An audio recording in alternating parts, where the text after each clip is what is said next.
This lioness was dying. A bone was jammed deep into her upper jaw, so badly she couldn't even drink water. And here's what made it worse. She hadn't eaten in nearly 2 weeks.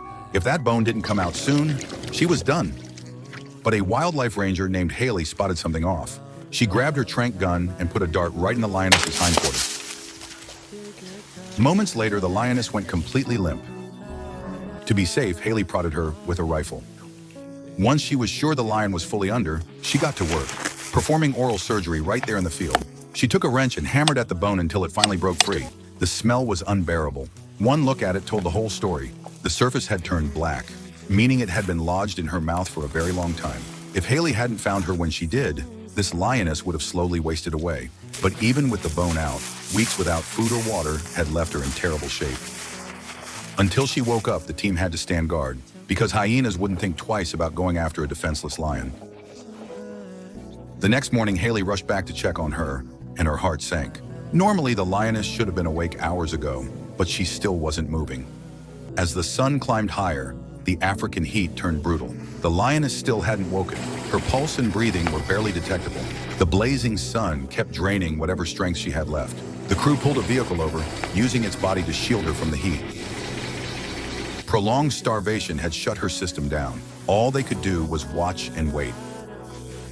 Haley placed fresh water next to her. Nothing. No reaction at all. She fed water directly into the lioness's mouth through a soft tube, and finally she started swallowing on her own. The moment Haley saw her drink, a smile broke across her face. She kept feeding her, again and again, without hesitation. As the sun rose higher, the vehicle's shadow could no longer cover the lioness. Haley rigged a shade canopy on the roof. Everyone was praying she'd pull through. By 2 in the afternoon, even the makeshift shade wasn't enough. The team carefully moved her under a tree. Haley kept pouring water over her body to bring her temperature down. Slowly, her strength started coming back. She lay still, eyes locked on the woman who'd been feeding her, and for the first time, she tried to eat on her own. As the tree's shade shifted, the team kept repositioning her to stay out of the sun. She gathered what little energy she had, pushed up on her front legs, tried to stand, but her back legs gave out, and she collapsed.